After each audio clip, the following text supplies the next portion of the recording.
지난 한 주간 동안 제가 말씀드린 것처럼 한파 때문에 고생 참 많으셨습니다. 더샘물 학교 선생님 중에 한 분은 지난 수요일 날 저희가 장례식에 조문하고 예배를 드리고 돌아왔을 때 아직 눈이 내리지 않았어요. 그리고 식사를 하고 집으로 출발할 때쯤, 그때가 한 7시가 조금 넘은 시간이었는데 눈이 희끗희끗 날리기 시작하더라고요. 학교 선생님 한 분이 밤 8시쯤에 퇴근을 했답니다. 그런데 집에 몇 시에 도착한 줄 아세요? 새벽 6시에 도착을 했습니다. 그분만 그런 게 아니라 아마 비슷한 경험들을, 그리고 스스로가 안 했다면 옆에 직장 동료나 이웃들을 통해서 아마 들으셨을 겁니다. 한파 때문에 지난 한 주간 고생 참 많으셨습니다. 그런데 북극 한파보다 우리 사회에 한파를 가져온 일이 지난 주 중에 하나 더 있었죠. 바로 정인이 사건이었습니다. 참 가슴 아프고 끔찍한 일입니다. 우리가 듣긴 했지만 어떻게 흘러간지 잘 모를 수도 있어서 제가 간략하게 정리합니다. 작년 2월에 양부모 두 사람이 생후 8개월 된 여자아이 정인이를 입양을 했습니다. 그리고 작년 5월 25일, 6월 29일, 9월 23일 세 차례에 걸쳐서 아동학대 의심 신고가 경찰에 접수됐습니다. 그럼에도 불구하고 경찰은 자세히 들여다보지 않았습니다.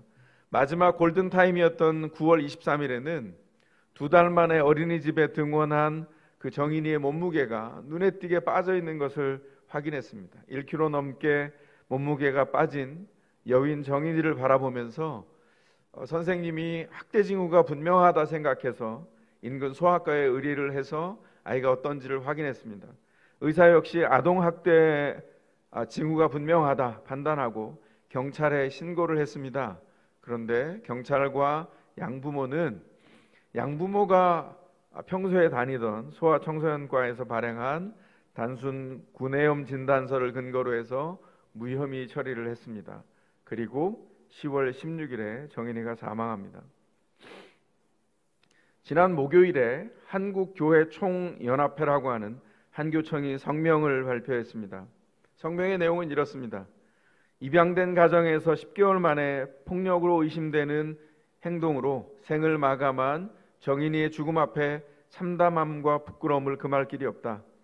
가정 내 아동 폭력이 보여주는 인간의 이중성과 악의 평범성에 대하여 절망한다. 그 누구도 악행에서 자유로울 수 없음을 새삼 고백하며 정인이의 죽음 앞에 아파하는 이들과 아파하며 분노하는 이들과 함께 분노한다. 왜 정인이 사건의 교회 대표단체가 사과 성명을 냈을까요? 여러분들이 알다시피 정인이를 입양한 양부모가 다 기독교인이고 두 사람은 대표적인 기독대학을 졸업했습니다. 그리고 양 아버지는 정인이가 사망한 작년 10월까지 한 기독방송국의 사원이었습니다. 그럼에도 불구하고 우리는 함부로 이들에게 돌을 던질 수 없습니다. 이것이 그들만의 모습이 아니라 우리 교회의 얼굴이자 우리의 자화상이기 때문입니다. 더샘물 교회가 믿음을 이야기하면서 일상을 강조한 부분과 맞닿아 있는 부분이 있습니다. 믿음은 일상을 살아내는 데 힘을 잃은 지 오래입니다. 모여있는 곳에 악을 쓰며 기도할 줄은 알지만 일상의 현장에서 기도하는 삶이 배어있는 하나님의 인도를 따라 사는 삶은 어쩌면 잃은 지 오래된 것 같습니다. 사람들이 교회 출석용 가면을 준비하고 교회 출석할 때 벽에 걸린 그 가면을 마치 쓰고 가는 준비는 돼 있는 것 같은데 세상을 사는 진짜 믿음의 얼굴은 준비되지 못한 걸까? 그런 생각을 해보게 됩니다. 하나님의 얼굴 앞에서 사는 훈련보다 남들 시선 의식한 생활을 하다가 쇼윈도우 믿음에 이른 것은 아닐까? 이렇게 묻게 됩니다. 양 부모가 정인이를 입양할 때 가졌던 소망이 무엇이었을까? 잠시 생각해 보았습니다. 오늘은 그래서 하나님을 소망하는 것의 의미가 뭘까? 함께 말씀을 통해서 헤아려 보려고 합니다. 첫 번째로 하나님을 소망한다는 것은 하나님이 준비하신 약속을 아는 것입니다. 정인이 사건뿐만 아니라 우리 가운데 와 있는 모든 크고 작은 범죄는 첫사람의 때 이루어졌습니다. 아담과 하와가 범죄했습니다. 그 죄는 그 두 사람의 범죄 이후에 모든 인류가 짊어져야 할 형벌이 되었습니다. 그러나 거기서 끝나지 않았습니다. 하나님이 맨 처음 죄를 짓게 했던 뱀의 모습으로 사람에게 다가가 유혹한 사단에게 심판하시는 말씀을 하시는 중에 복음을 선포합니다. 내가 너로, 여기 너는 뱀입니다. 너로 여자와 원수가 되게 하고 너의 자손을 여자의 자손과 원수가 되게 하겠다. 여자의 자손은 너의 머리를 상하게 하고 너는 여자의 자손의 발꿈치를 상하게 할 것이다. 창세기 3장 15절에 나와 있는 말씀입니다. 성경은 이것을 하나님의 말씀으로 선포하고 우리는 원복음이라고 부릅니다. 하나님이 사단에게 심판을 약속하실 때 사람들에게 원복음을 선포하셨다는 겁니다. 아담과 하와가 알았습니다. 약속을 기억하게 되었습니다. 타락 이후에 하나님을 향해 소망을 마음에 품게 된 것이었습니다. 완벽한 환경이었던 하나님이 일구신 에덴 동산에서 아담과 하와가 추방됐습니다. 추방된 다음에 그들이 가졌던 소망과 자산이 무엇이었을까요? 그 연약한 근육을 근거해서 육체의 힘으로 땅을 일구는 노동력이었을까요? 아니었습니다. 두 사람의 자산과 소망은 하나님의 약속에 있었습니다. 원복음에 있었습니다. 그래서 그것을 깨닫고 마음에 약속을 품고 소망한 아담이 자기 아내의 이름을 계명합니다. 원래 뭐라고 불렀죠? 아담이 2장 23절에 보면 자기가 남자이니 이쉬이니 남자에게서 태어났으니 여자 이샤라 부르겠다 했습니다. 남자와 동등한 이쉬라고 하는 자기 이름에서 모음만 바뀐 사람, 나와 똑같은 사람이라고 불렀던 그 사람, 자기 아내를 3장 20절에 보면 우리가 지금 부르는 바로 그 이름 하와라고 계명해서 불러요. 하와의 뜻은 무엇입니까? 생명 있는 모든 것의 어머니라는 뜻입니다. 원복음을 들은 다음에 아담은 하나님께서 자기 아내를 통하여서 여자를 통하여 후손을 오게 하고 그 후손을 통해서 구원이 이룰 것을 바라보았습니다. 원복음에 담긴 소망을 보았어요. 그래서 아내를 통해 하나님을 소망합니다. 그래서 빨리 아들을 낳아서 사탄을 이기고 에덴으로 컴백홈 할 수 있지 않을까 그렇게 생각했을지도 모르겠습니다. 그러나 아담은 몰랐습니다. 하나님의 약속을 붙드는 일이 구체적인 상황 속에서 얼마나 정교한 순종으로 채워져야 하는지 아담은 분명히 알아야 했는데 그 일을 아직 알지 못했습니다. 여자의 후손을 통해서 오는 소망은 아담의 생애 930년 동안 이루어지지 않았습니다. 먼 미래에 준비된다는 것을 그 생애의 후반부 저 끝 어딘가에 그는 나중에 그 일을 알게 됩니다. 두 번째로 하나님을 소망한다는 것은 하나님이 준비하신 약속을 사는 것입니다. 1절입니다. 아담이 자기 아내 하와와 동침하니 이렇게 본문이 시작하고 있어요. 첫 부부의 동침은 아주 성내전적입니다. 이 동침을 통해서 하나님의 뜻이 이루어지는 것을 바라보았습니다. 아담과 하와가 성적인 관계를 통해서 원복음의 성취를 기대했다는 거예요. 그래서 주님의 도우심으로 내가 남자아이를 얻었다. 하와가 아들을 낳은 다음에 그렇게 고백하죠. 하와가 자기 일상에서 일어난 일에 주님의 이름을 사용한 첫 사람이 되었습니다. 문제는 하와가 주님이 아들을 주셨다 이렇게 고백하지 않았다는 거예요. 뭐라고 고백했습니까? 주님이 아들을 낳는데 도움은 주었지만 그 아들은 내가 얻었다 그렇게 말합니다. 그 아들은 내가 소유했다, 내가 획득했다 이렇게 말합니다. 소유하다, 획득하다라고 하는 뜻을 가진 이 동사를 사용해서 고백했어요. 그런데 가인이라고 하는 이름의 뜻과 연결되어 있습니다. 하와는 여자의 자손을 통해 오는 그 구원을 자기 힘으로 이룰 수 있을 거라 생각합니다. 믿음으로 약속을 따라 사는 게 아니라 주님과 상관없는 삶을 살아갑니다. 그 순간 어떻게 되죠? 하나님을 의지할 이유가 사라집니다. 이제 하와의 품에는 하나님이 그 약속하셨던 여자의 후손 아들이 있기 때문입니다. 구원할 아들을 하와는 획득했습니다. 이제 하와가 뭘 하죠? 가인을 주목합니다. 이제 하와에게 가인이 모든 것입니다. 하와에게 가인은 기댈 수 있는 또 다른 자신의 남편과 같은 존재가 됐어요. 타락한 관계 안에서 보통의 어머니들이 아들을 낳았을 때 그 아들을 어떻게 바라보죠? 또 다른 남편처럼 바라봅니다. 그게 첫 번째 가정에서 일어났다는 거예요. 어린 가인이 태어났을 때 아기임에도 불구하고 그 아기를 뭐라고 불렀냐면 이쉬라고 불렀어요. 이쉬는 자기 남편 아담이 스스로를 칭했던 이름이었고 그가 남편을 한때 불렀던 이름이었을 겁니다. 그 이쉬는 성인 남자를 의미합니다. 아기가 태어났는데 성인 남자 취급을 했다고요. 보통 엄마들이 그렇게 하죠. 이 아이가 마치 성인인 것처럼 다 자란 것처럼 그가 성장하는 과정이 필요 없이 완벽한 성인으로서 내 앞에서 그 기대를 이룰 것처럼 생각합니다. 그 첫 어머니가 하와였다는 것입니다. 주님의 약속이 빠져버린 소망, 그 소망은 어떤 결과를 가져올까요? 아주 기형적인 결과를 가져옵니다. 여호와 하나님의 약속을 의지하는 그 구체적인 일상이 사라져 버립니다. 가인은 하와에게 주님 같은 존재가 되었습니다. 가인은 아담과 하와에게 보물 같았을 겁니다. 그럴수록 해야 할 일이 뭘까요? 그 자녀를 하나님 앞에 선 사람 예배자로 준비시키는 일입니다. 하나님과 연결시키는 일입니다. 자녀를 예배자로 키운다는 건 어떤 의미일까요? 그 아이를 종교적인 아이로 키우는 걸까요? 무릎 꿇고 기도하고 매 순간 무릎 꿇고 앉아 성경을 또박또박 읽어내고 손을 들어 주님을 찬양하는 그런 아이일까요? 그런 종교적인 아이로 자라게 한다는 뜻이 결코 아닙니다. 일반 교회에서 교회 중직자의 자녀들, 목사, 장로, 권사님의 자제들이 문제라고 흔히 말합니다. 보통 자녀들은 자기 고백으로 자라야 되는데 그 자녀를 어떻게 한다고요?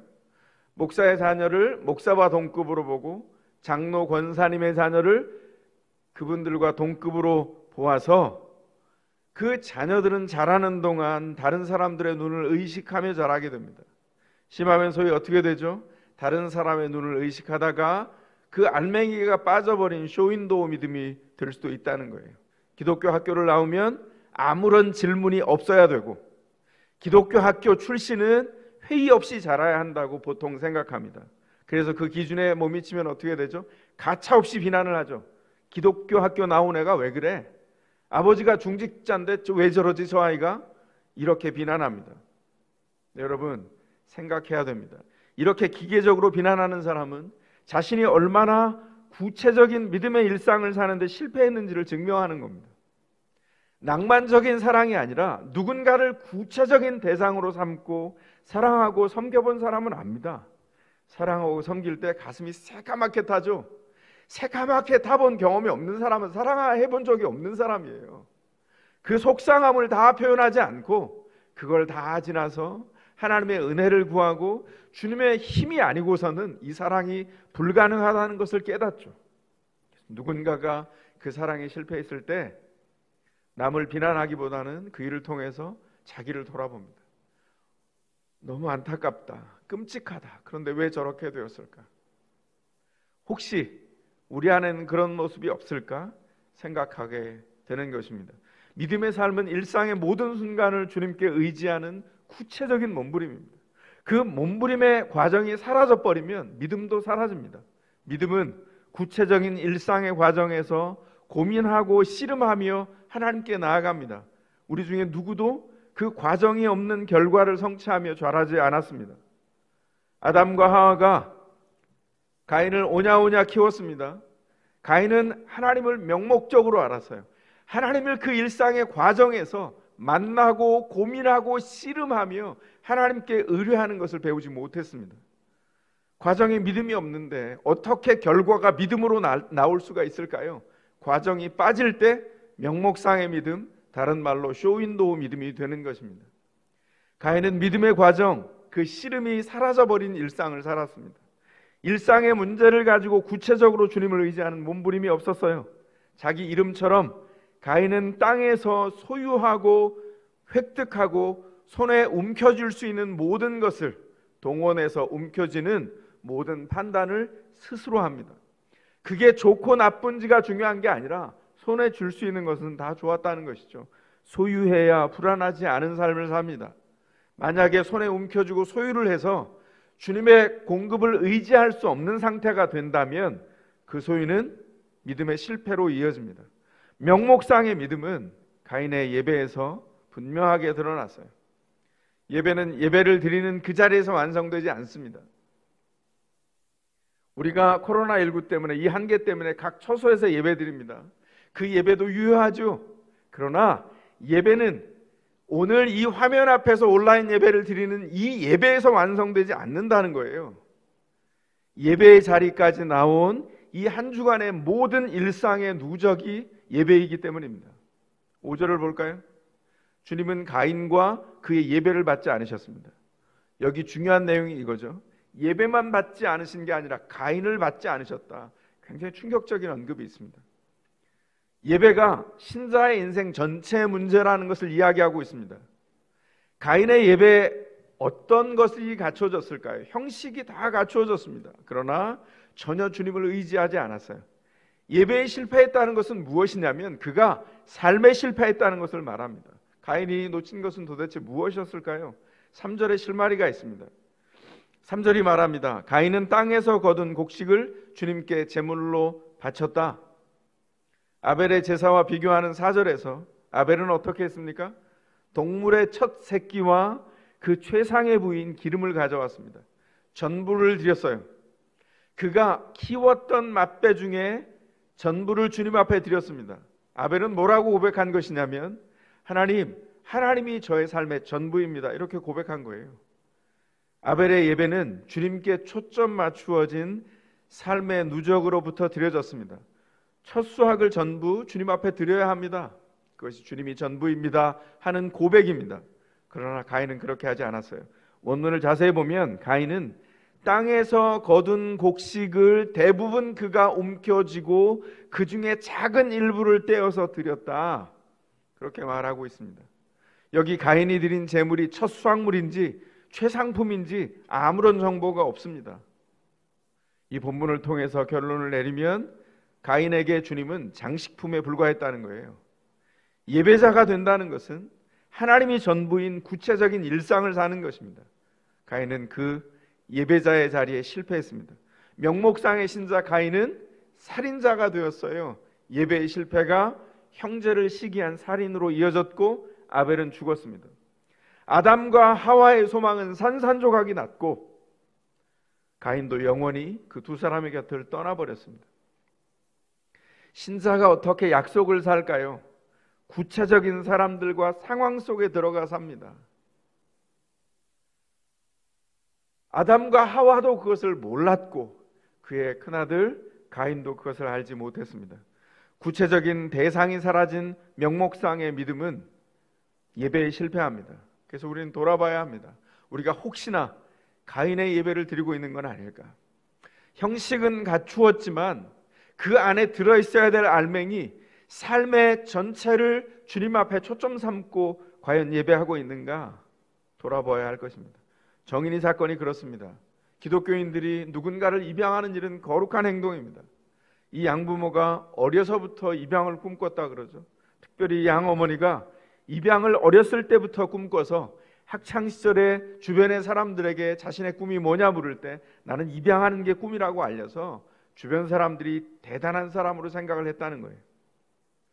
이 일에 대해서 프로파일러인 이수정 교수가 이렇게 평가했습니다. 입양을 굉장히 로맨틱하게 생각했던 것 같다.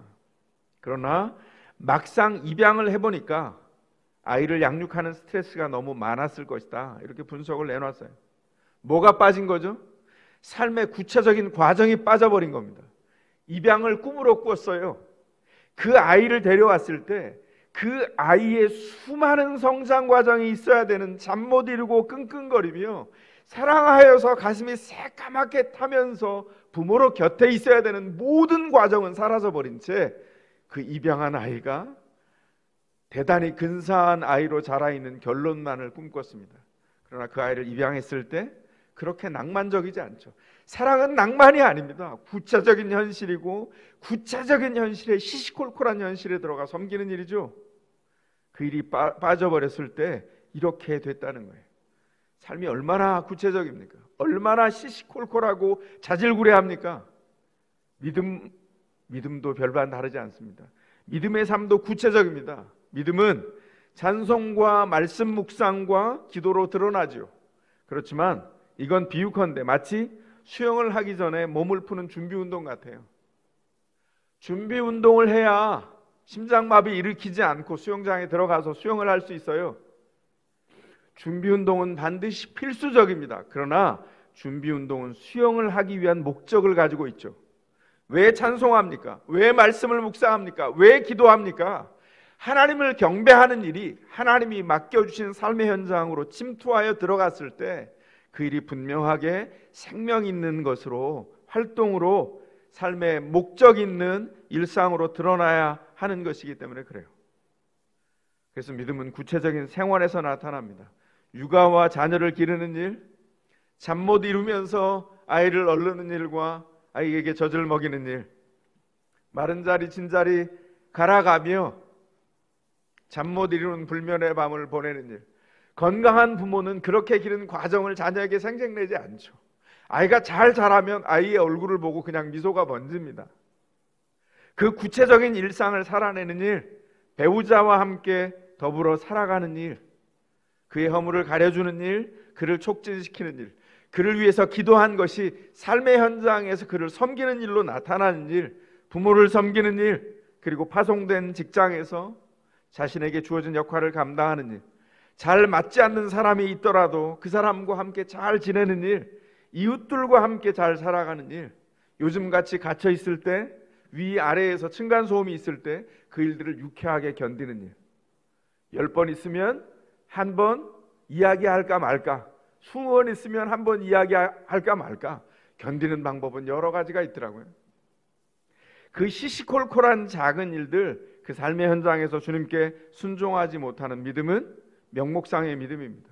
쇼윈도우 믿음일 수 있어요. 원론적으로는 낭만적으로 아멘 했어요. 사랑하라, 아멘, 사랑하겠습니다. 그런데 삶의 현장에 구체적으로 들어갈 때는 삶이 실패합니다. 왜냐하면 그 구체적인 삶에서 하나님을 의지하고 주님께 의뢰해서 성장하면서 같이 만들어가는 일을 배우지 않았기 때문입니다. 주님을 목적으로 사는 믿음은 구체적인 문제와 사람들을 외면하지 않습니다. 그래서 구체적으로 채워갑니다. 이 와중에 어떤 일이 벌어지죠? 예배가 하나님께 드려지는 겁니다. 삶의 이 시시콜콜한 모든 것 안에 하나님의 목적이 초점 삼아질 때 우리의 예배가 받아들여진다는 거예요. 그래서 가인과 가인의 예배를 거절하시고 아벨과 아벨의 예배를 받으신 겁니다. 하나님께서 우리가 놓친 게 뭘까 돌아볼 때 우리에게 말씀합니다. 그 구체적인 일상에서 그 목적의 부름 앞에서 그 일에 응답하라는 겁니다. 그 소망자, 그 예배자, 구체적으로 사랑하는 자가 되시기를 바랍니다. 그러면 분명히 벽에 부딪힐 거예요. 아, 내가 사랑이 없구나. 우리 모두가 알게 될 겁니다. 한 사람도 예외 없이. 아, 내가 사랑이 없습니다. 가슴을 싸매면서 주님 앞에 울며 나아가다가 위로를 받고 또 구체적으로 사랑을 배워서 또 반걸음과 한 걸음을 걸어내는 그 사람들이 저와 여러분들입니다. 구체적으로 사랑하게 되는 축복이 이 새해에 있기를 바랍니다. 새해에는 주님을 소망하며 공급하시는 힘으로 사는 복이 저와 여러분에게 있기를 주의 이름으로 축원합니다. 가능하신 분들은 그 자리에서 일어나시겠습니다.